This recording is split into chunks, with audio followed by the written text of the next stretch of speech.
Anyway. All right. NWA Championship Wrestling, April 26th, 1986. I don't know who put together the opening of the show. Dave Gray said it had to have been Dusty. Maybe he was right. But this was so emotionally incoherent. First of all, they show an angle. You know, the show always starts with an action clip. And the action clip was Crusher Khrushchev and the Russians attacking Magnum TA and hitting him with a crutch. None of this was ever mentioned again, by the way. So they go to the announcers. Hey, it was a packed show. We had to get all these squash matches in. There wasn't time to enumerate, or whatever the word would be, in this situation. So it's David Crockett and Tony Schiavone, and they are in a very somber tone. Hushed voices as they explain, we regret to tell you, Baby Doll has been hurt. Hurt bad, says David Crockett. Hurt bad. She was attacked by Jim Cornette. Jim Cornette and the Midnight Express. They made Dusty Rhodes watch as they attacked her, and she's been hurt. Meanwhile, we're coming off the Crockett Cup. The Road Warriors are the new Crockett Cup champions. They won $1 million. It was a great show. In other news, the Four Horsemen have badly attacked Ricky Morton in the locker room and injured him. This was disorienting. You know what it was? It was a good news sandwich. Jimmy Valiant versus Kent Glover. Appropriate here in 2016 after the passing of Prince. Jimmy Valiant comes out in purple tights with Purple Heart written on the back. That's what it said. So, your buddy Dave brought his young daughter over. She's 6 or 7. And she watched Valiant for about a second and a half and said, "That's a jolly man." She's right. She's exactly right. It's too bad she had to go to school. I would have got her on the show to talk about Jimmy Valiant. This jolly man did every single illegal move you can do in a wrestling ring. I actually forgot to start immediately when he began. Recording all the moves he did? Yes, but I did start about 3 moves in. I can't confirm, but I strongly suspect, based on the rest of the moves, that the first few moves were in fact also cheating.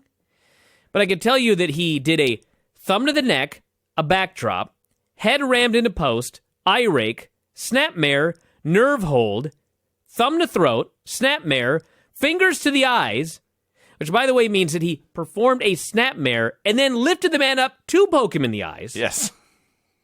Pulled him down by the hair, choked him with the knee as he argued with the referee, raked his eyes on the ropes, and then threw him into the turnbuckle and hit the boogie elbow for the pin. This is a much, much higher cheating ratio than the last time I did this. Dude, there's... Jesse Ventura used to say, win if you... I think it was Jesse. One of the old WWF heel announcers said, win if you can, lose if you must, but always cheat. Yes. No one has followed that credo and taken it to heart like Jimmy Valiant. Yes. There's no one cheats exclusively as a percentage of his total offense is Jimmy Valiant. Raging Bull then cut a promo. You mentioned earlier that once, many years ago on the show, you interviewed a man who was on substances. I think those substances may have been shared here by the Bull. He was rambling on about Raschke and Watley and Jimmy Valiant and said you can mess with a man's money or mess with his women, but you never mess with his hair. What? Hey, hair's very valuable there in the 80s. He was rambling all over the place, starts going off about Abdullah the Butcher and rice patties. Dude, I was wrong. 50% of his moves were legal. Well, there's the 3 you missed. That's true. That might have skewed the ratio. I know for sure one of those was a closed fist punch, which is technically illegal. If he did one other legal move, it's shocking. It just seems like he's cheating the whole time, but he's really not. He's only cheating half the time. Yeah, he's only cheating half the time. So Raging Bull's talking about Abdullah and rice patties. And again, we are now almost in May, and he declares it's 1986. What was everyone always going off about what year it was? All I know is he looked like he was about to burst out laughing the entire time. Yes. So I presume he'd watched the previous match. He probably watched Kent Glover in that previous match, who, oh my God, you should have seen him getting hit, thrown into the top turnbuckle. You've never seen anything like this. On your worst day, Vinny, on day 1 of wrestling training, you hit a buckle better than Kent Glover. He talked about how, yes, you could take one of his old ladies, but don't mess with his hair. Abby is somewhere in a rice paddy, getting fatter. And then he spoke Spanish, and he said boogie in Spanish, which is, for the record, boogie. I liked it. So after the break, he got in the ring to wrestle Art Pritz. And whatever he may have been on, it did not affect his wrestling ability.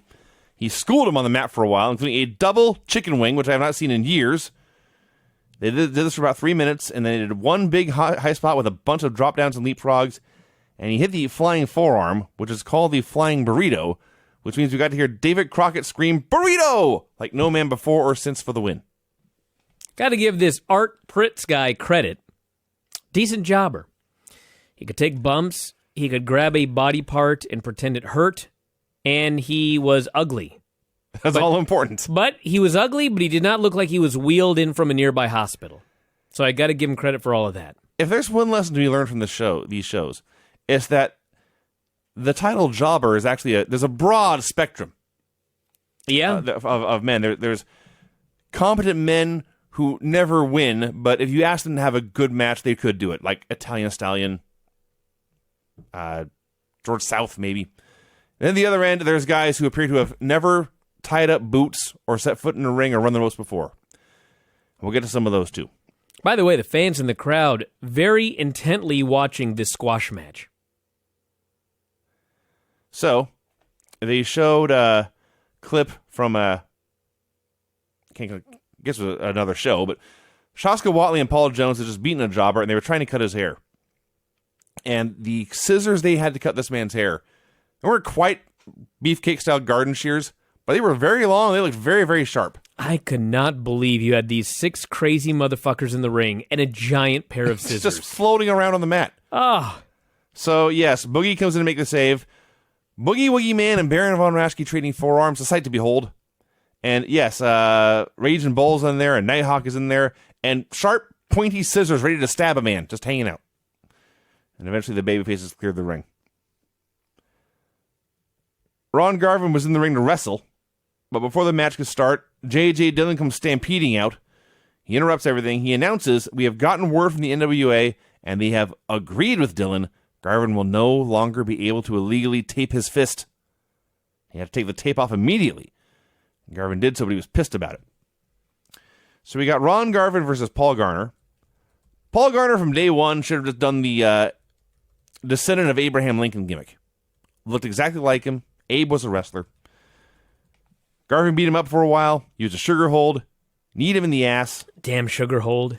Highlight was when Garvin hits a jumping no-hands headbutt, and Garner flops around like a fish, and Garvin hits a splash for the win. So Garvin then cuts a promo. So the people who took his tape away, they were just crybabies. He bragged about the U.S. bombing a terrorist, threatened to break into the Horsemen's homes and beat them up in their beds. He noted a lot of people don't like the Horsemen. And then he left.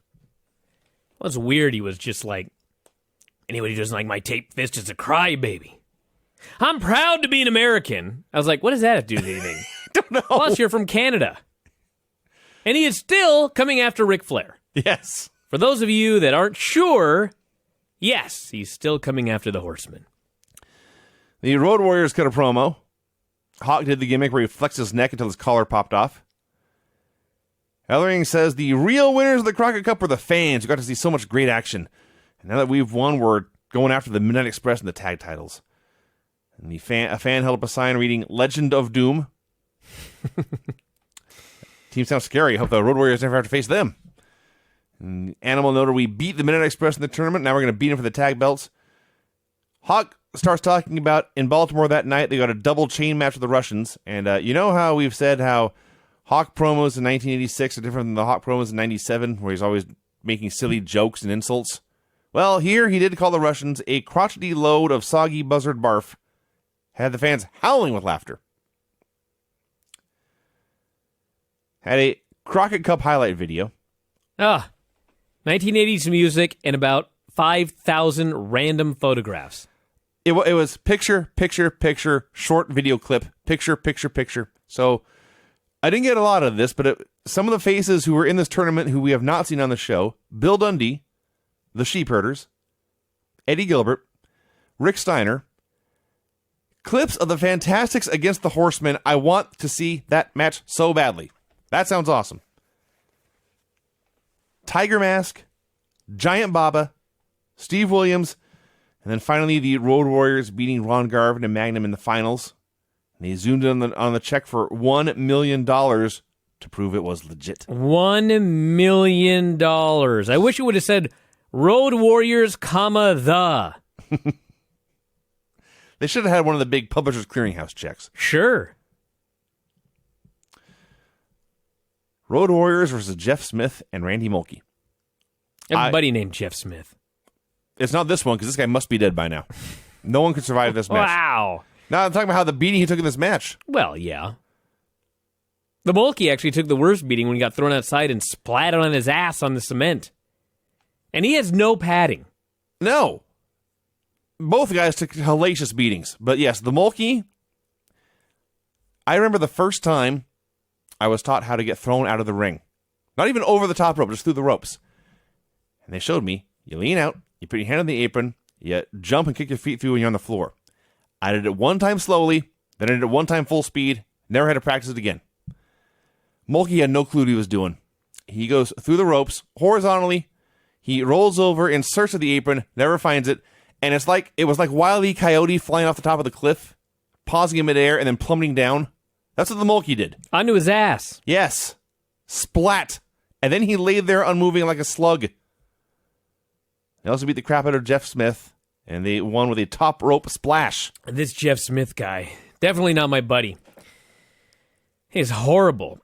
Hit the ropes all wacky. Did that thing where you hit the ropes and you lift your leg like 5 feet up in the air every time you hit the ropes. Yeah. Took a wacky bump every time. Fell down. Classic bad jobber. Just a squash for the ages here. Hey, but they're $1 million richer. They ain't getting paid by the hour, and they got $1 million in the bank. So just get out there and kill this goddamn Mulkey. And they got to get on a plane and get to Baltimore. So after the break, Crockett is talking about Flair and Morton. As he's going off, someone walks right in front of the camera. Tony Schiavone is totally confused. We later figured out it was Raschke and Watley. And they showed the Flair and Morton angle. And there was a 6-man elimination tag. It was Dusty and the Rock and Roll Express against the Horsemen. It came down to Flair and Morton got the win with a small package. That's right. So last week on TV, he got a visual pin where his partner counted the pinfall. Now here he is pinning Flair in a legitimate match with a referee, out-wrestling him. This enraged the Horsemen. They went into the Rock and Roll's dressing room. They attacked both men, and the big spot was rubbing Morton's face in the cement. Bloodied them all up. There's blood everywhere. Yes. And Dusty and his buddies eventually made the save. What a terrible thing to do to a teen idol. Oh, yeah. Rub his face all over that sandpapery floor. Baron von Raschke and Raschke and Watley versus Bill Tabb and Lee Peak. Bill Tabb and Lee Peak. Lee Peak. This guy. You know how by the way, I think you mentioned last week your buddy Dave Gray. You can't call him Dave. Has to be Dave Gray every time. Yeah. Bill Tabb and Lee Peak also fall in that category. Exactly. Yeah. You never say Bill and Lee. No. You never say, hey, Tabb and Peak are on the card No, it's tonight. Bill Tabb and Lee Peak. Bill Tabb and Lee Peak. And my God, this Lee Peak fella. First off, he chose the name Peak. Like, this is it. The peak. This is the peak of the mountain. Yeah, this is Lee Peak. He actually spelled it P-E-E-K. Yeah. Like a peeping Tom. Yeah, that's even worse. Lee Peak. And Bill pick up the tab. Sure. So, Lee Peak... oh my God, you should have seen Lee Peak sell the bear hug. He did not fare as badly as the Mulkey had in the prior match, but he was also thrown through the ropes and also nearly killed himself. Someone needed to take all these jobbers aside and say, this is how you do this. Just do that for an hour so there's not a death on the show. So, there was lots of choking, lots of stomps, lots of forearms. I got bored. It kept going. It kept going. This was the one match on the show that just went on. They had the full crew back. Yeah. So it wasn't like last week where it was a half crew and it was like, go out there and waste an hour on a fucking match. These were just short, quick squash matches, except this one, which just forever. Long past the point where I was begging for it to end, it went through a break. And when it came back, they wrestled 2 or 3 more minutes, and Raschke got one with a superplex. Now, here's the thing.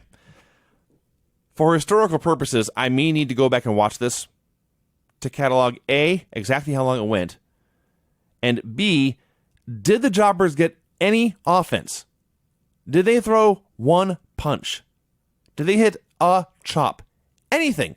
Because I'm not going to lie to you and say my attention didn't waver, but I don't remember them doing anything in like 15 minutes. And I want to go back and check and make sure that's true. Hey, go for it, dude, because I'm not gonna. And I think it's highly, highly, highly likely. In fact, I don't think they hit any moves. If they did, I'm quite certain they got less offense in 50 minutes than Jimmy Valiant did in one. All I know is the only move that mattered was after Shaska won with a second rope superplex. Number one, Paul Jones, my favorite wrestler in the world, got in the ring. He stood over whoever it was, Lee Peak or whatever guy it was, and he looked at him with disdain, and he lifted his knee high in the air, and essentially he just kind of fell down on him. Yeah, I was going to say, don't call it a knee drop. Fucking worst knee drop of all time. And he was so proud. And I looked at you, that man made a living as a pro wrestler for many years. He was, to some degree, a star. And that was his knee drop. He wasn't just a star, he was a goddamn legend. Well, on that note, Paul Jones, Raschke and Watley, and Baron von Raschke then joined Tony Schiavone for a promo. Back at ringside, destructive from Paul Jones, Raschke, Baron von Raschke, calling for Jimmy Valiant many times during the match. You know, when you have a war, you have to have two sides. Well, Valiant has made it obvious that he wants to retaliate to my war. Well, Valiant, I've got here two of my great warriors, two men here. I am going to let Raschke talk to you. Remember, Raschke, your ex-bodyguard. Me, Valiant, I'm the man that cut Shaska's a hell of a promo. I'm the one that cut your hair. And Baron, he the one that's going to crush your brain. And I'm going to tell you what, with the ingenious leadership, that's right on the boss, we are going to destroy you. Shut up, Brian, through talking. And I'm going to tell you another thing. If you think we ain't serious, if you think we don't mean nothing, step into the ring with us, sucker! Baron! This isn't a gig. I don't have a goddamn idea what the Baron's saying. He may as well be Nikita. Or, what's his name? Ahmed Johnson. Magnum TAs, Dusty Rhodes, and we're ready, we're winning, and we're able. We are trained by a superior mind. We are superior athletes. What The Baron's ears are gigantic. Still talking about Tijo Khan, who we haven't seen in months. marching, and we're going to trample all of our foes underfoot, underfoot, and you know what gets Jimmy Valiant? He knows that Shaska can get to him once. He did it once, and Shaska can do it again. Shaska, the next time you get in the ring with Valiant, I want to see a bald-headed geek. That's what he's going to be, a bald-headed geek. I'm going to tell you another thing, Valiant. You with the Papa Bear See Tony's face. You is in a whole lot of trouble. We're coming right back. Don't go away. It's just the greatest. The last 30 seconds of that, after the Baron finishes his turn, and it cuts to a wide shot, and you see the whole crew. And it's like 30 seconds of Paul Jones screaming, and Shaska dancing, and Baron just being the Baron. It's the best. I need a gif of just that. What is the best is when they go to commercial. Right after that, there is a still frame of the Baron with some guy in a chin lock, and it says, "Let's face it," because it's the Baron's face. Right. The best is right here. And what could be better? Let us stop the show. That was the best part of the show, There everybody. is nothing better on this show than Paul Jones. That may have been better than Mark Briscoe in Tokyo. It's close. Last week's was, not this week's. All right. That's true. The bald-headed geek. Yeah. So Ric Flair comes out for a promo. And the more I think about this, the more I realize how much I love this. Because, you see, for weeks, maybe months now, Ric Flair has been belittling Ricky Morton and his fans. He says, Ricky, you get all the girls in the training bras, I get the girls with the double Ds. Blowing it off. But after the attack in the locker room, and after this promo, you realize, you know what? It does bother Ric Flair how much the girls cheer for Ricky Morton. It hurts him. He explains that Ricky is not pretty, he is an ugly duckling, and no woman in the world would pick Morton over Flair.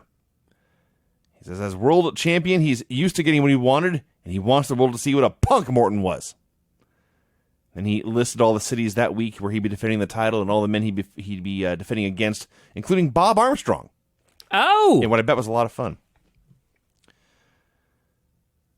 Wahoo McDaniel beat Jim Dawson with the chop and elbow drop in a minute. Nothing to say. Except he did this match, and then they cut to the the announced podium / promo area, which is 15 feet from the ring in dead center, and there's Jimmy Garvin, who for like 2 months now has said he's been hunting Wahoo, and Wahoo in return has said he'd love to get his hands on Jimmy sometime. Well, here they are, and nothing happens. It was very weird. At least I cannot explain it. Jimmy did not pretend that he cannot find this man anymore. Instead, he said he cannot get a match. So first he said actually that it was especially true. It was true before, but now that Baby Doll is on the shelf, it's especially true that Precious is the most beautiful woman in wrestling. Then he said he had gifts for Wahoo. He would give him these gifts in exchange for a match. He had the Comanche Chief playset from the dollar store, although in 1986 it would have been the 10-cent store. Yeah. And he said he had the toy tomahawk. He said all sorts of trinkets that your squaw can wear in your teepee. Wow. And also, beef jerky.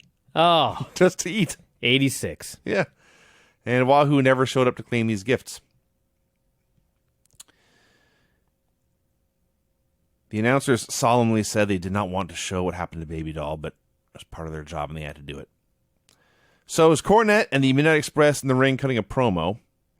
Cornette called out Dusty, who came out with Baby Doll. And Cornette ran his mouth for a while until Dusty attacked all three men. And yes, Dusty did throw the first punch. He laid out all three men. Three men were not enough to conquer the mighty and devastating Dusty Rhodes until they cheated. Hit him with a tennis racket shot. So they're beating up Dusty with a racket. Baby Doll jumps on Eaton's back. He throws an elbow as she's on his back to shake her off. And that was horrific enough. But then the Express held up, Condrey held up Dusty, made him watch as Eaton held Baby Doll's arms behind her and Cornette hit a racket shot to the gut. And placement nuts. Heat was out of this world. Every babyface wrestler on the roster hit the ring. Seriously, like a dozen men. That's right. They chased the Express away. The Express took over the announce desk. They were saying that women didn't belong in wrestling. Eaton actually interrupted Cornette to say that. And they're all laughing and smiling and proud of what they'd done as 8 men carried Baby Doll out of the ring. That's right. Cornette screaming that Baby Doll is big and fat and ugly. And the ring is no place for a woman. Yes. So the heavy-duty angle. Oh, yeah. They cut from this back to the announce desk in the studio, where a very, very angry Dusty Rhodes and Magnum TA are. You know, when you look at Magnum through 2016 eyes, it's like, man, what a raging promo this guy could do. And at the time, he was not known as a great promo. No. The world has changed, and not for the better. No. So they're screaming about how evil and nefarious Cornette is, and how they'll never forget Baby Doll screams. Magnum says, it's true, I haven't always seen eye to eye with Baby Doll. Lord knows we've had our run-ins when she was with Tully Blanchard, but I've gotten to know her now. That's a decent woman, and I will always stand by her. And Dusty talks about all Baby Doll has gone through. She came into the sport with nothing, took abuse from the fans, took abuse from Tully Blanchard. She's put up with a lot to get with where she is. And then he became the ultimate feminist, talking about all the women had to put up with day to day in this world, how none of us would be here were not for the women. And they all agreed this is no longer about the titles. He said Baby Doll had been worried for a few hours that she'd never be able to have children. Yes. That's heavy duty. That is heavy duty. He said there'd be a good old ass kicking, but you can't say ass on NWA World Championship Wrestling. You got bleeped. Can you imagine? Rock and Roll Express versus Ron Rossi and Bob Owens. Morton's face was all bandaged after the locker room attack, and they won with the double drop kick in a minute. Cornette comes out for a promo, Shivani's there to interview him, and Shivani explains David Crockett is not here. He has left the set in disgust. He refuses to talk to you. Yes. So Cornette says, look, it's this natural way of things. Men dominate all professional sports. And Baby Doll, she got what she deserved for jumping Eaton from behind like a coward. This led to the Midnight Express versus Rocky King and George South. King and South got way more offense. I got to talk more about this Cornette deal. Talked about this big heifer, he kept calling her. Yes, and in the match, too. Jumped his men in the first place, got what she deserved. They beat up the horse while the sheriff watched. That's the way he described it. And he said this Magnum is such a coward. He didn't even have the guts to show up that day because he knew what we were going to do. Jim Cornette, I don't care what anybody thinks about Jim Cornette in 2016. This guy was a goddamn amazing promo. He was so good. A total heat magnet. And then we had Rocky King and George South versus the Midnights. In a total squash. Well, it was, although by the standards of this show, King and South got a lot more offense than Bill Tabb and Lee Peak, for example. They did get squashed, and the Express won with a back suplex top rope elbow combo. The Rock and Roll Express came out for a promo, although really it was just Ricky Morton and his silent sidekick, Rob. He had some very unconvincing makeup on. He vowed that he would soon be world champion, and that was really it. Tully Blanchard versus Mike Simani. I don't know what got into Tully this week, but he beat the fuck out of this guy. And won with this slingshot suplex in a minute. Because he remembered he was the man. I guess. You know what I got out of his promo afterwards with JJ was, Tully Blanchard was the original big dog. It's Roman Reigns' gimmick. Mm-hmm. And the original utterance of, and that's the bottom line. That I noticed. Yeah. I like that before addressing whatever the horsemen were involved in, they mentioned Baby Doll. They have a history with Baby Doll. And they said, I don't see what the big deal is. People get hurt in the sport all the time. That's a great line. And they talked about how, yes, we beat the crap out of Ricky Morton. That's just about intimidation. The same thing as Dusty Rhodes' boot and Ron Garvin's illegal tape fist. So there. So the Koloffs got a promo. And this was funny because in many ways, this is kind of like a reset show where everyone's been running in circles for months. Now they're kind of switching things up. So Dusty, instead of challenging Flair, is challenging the Midnight Express. Road Warriors are now also challenging the Midnight Express, actually. The Rock and Roll Express have stopped chasing the tag titles. They're going after Flair. And these poor Russians, stuck in the same spot. Calling out the Road Warriors who don't care about them. Calling out Magnum, who doesn't care about them anymore.